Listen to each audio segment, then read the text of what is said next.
There are all kinds of numbers about what goods from Mexico and Canada fall under this. Just give us the update. What are we in for now? Are our avocados more expensive today? Possibly. It depends on whether they're covered by USMCA, the trade agreement that Donald Trump renegotiated in his last time in office. Those of us who do economic analysis for a living That's you. are throwing in the towel. There was a time when we would look at the tariffs that he had proposed and we would think, oh, well, is the Fed going to have to respond? Is there going to be a rise in inflation? Is it going to be a one-off? And now what he has proposed to do changes so often by the day and by the hour that we're no longer looking at any of that. Now we're doing just basic crazy pants analysis.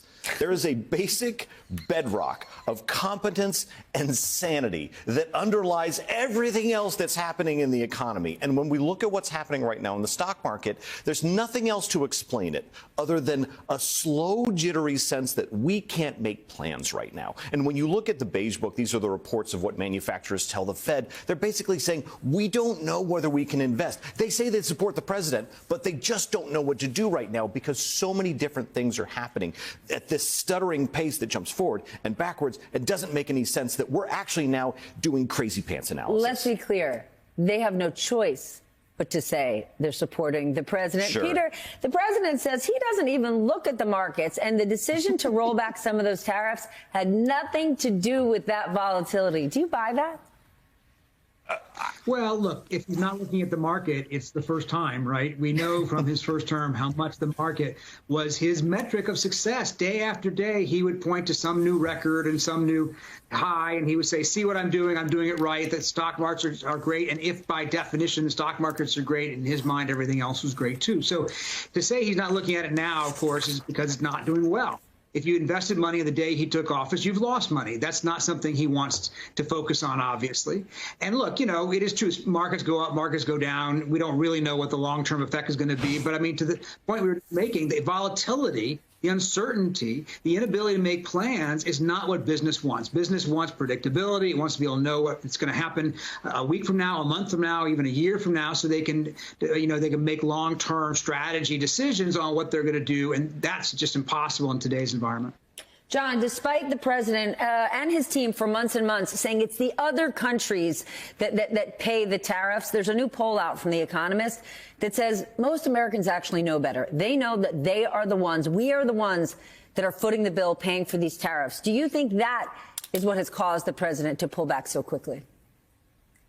Yes, Stephanie, let's set aside the BCPA, the basic crazy pants analysis for a minute and go to our sort of normal basic analysis, which is that when you put tariffs on other countries' goods and they come into this country, guess who the costs get passed on to? They get passed on to consumers. And I think this is a big point about the markets. You know, Trump loved to talk about the markets. The markets are not a measure of the economy. But what is a measure of the economy is growth. And what we're hearing increasingly from forecasters is that they are concerned that growth will either slow or we may even start to see negative growth if the president continues on the economic path that he's on right now. Knocking on stagflation's door. Brendan, even with these exemptions, Howard Lutnick keeps reminding us they're only for a month. So if you're any one of these businesses, what do you do? Do you spend that month frantically figuring out how do you produce and create the stuff that they do in those other countries that we need to do here? No, you spend it frantically figuring out how to lobby the president for another exemption. I've been wondering sort of why would you put up a 25% tariff wall? That's so abrupt. There's not enough time for anybody to adjust. You know there's going to be a crash. I wonder whether it's not just about leverage externally, because as we saw, he doesn't seem to have gotten anything out of either Canada or Mexico. He didn't get any concessions. But what he did get is a show of fealty from business leaders internally who can go to him and say, can you carve out an exemption for cars? It was always about exemptions. It was always about exemptions. Yes, and this was true in Smoot-Hawley as well, right? The second you bring up a tariff wall. Are you really bringing up Smoot-Hawley at 11 o'clock at night? Very careful. During the Great Depression, yes, but this has always been the case with tariffs. Let's just put it that way, right? The second you raise a tariff wall, you start the internal negotiations at the White House over who gets the exception. Peter, Brendan doesn't know. Brendan just learned how to not get invited back, trying to hit us with Smoot-Hawley. Peter never makes a mistake like that. After the president gave automakers that exemption, The Wall Street Journal, the Murdoch-owned Wall Street Journal published a scathing editorial, and I want to share a quote from it where they write, "Welcome to the Trump tariff thrill ride, where you never know what's going to happen next. This is the second time Trump has blinked on tariffs, and investors may figure he'll do it again in a month. Don't bet the mortgage." How does the White House keep ignoring this? Or I guess they're not, because they're rolling. I mean, it was 2 days ago the president continued to say tariff, the most beautiful word.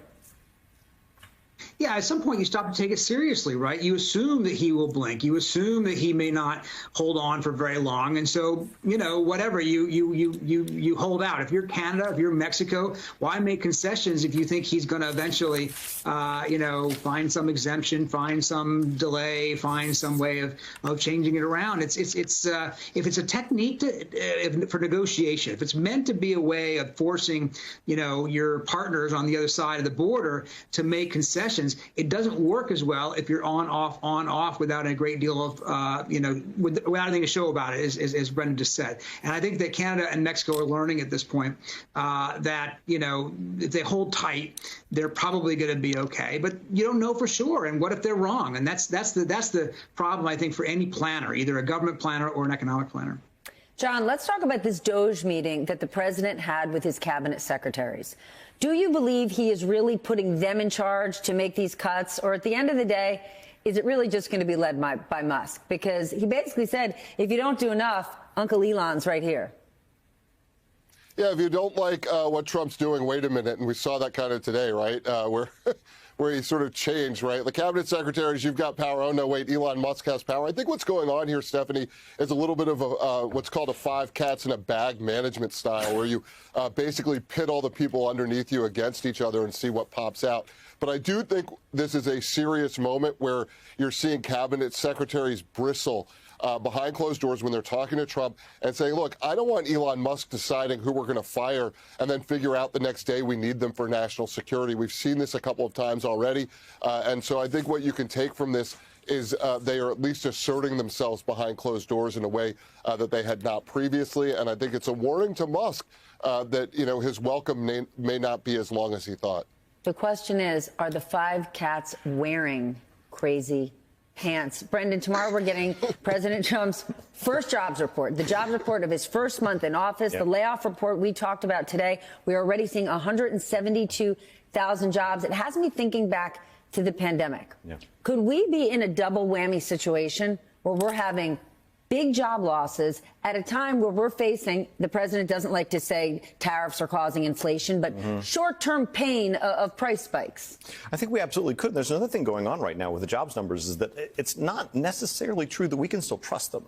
Talk about this. So we're going to see a couple things going on that we saw going on during the pandemic, right? That we have the Bureau of Labor Statistics produces this highly ritualized report. Reporters get locked up with a copy of the report an hour ahead of time. They get to look at it. Very dramatic. Very dramatic. Very detailed numbers. It's the same every month, the same format, right?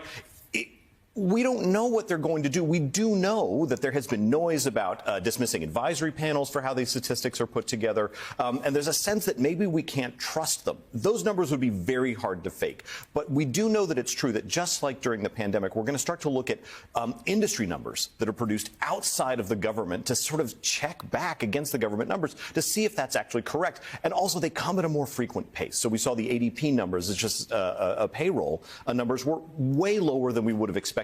We're not going to get the full result of what we think might happen. It's the first month of his presidency. A lot of this stuff is coming. We're not going to be able to see it in the rearview mirror. I think the numbers are going to be way worse than we would have predicted a month ago.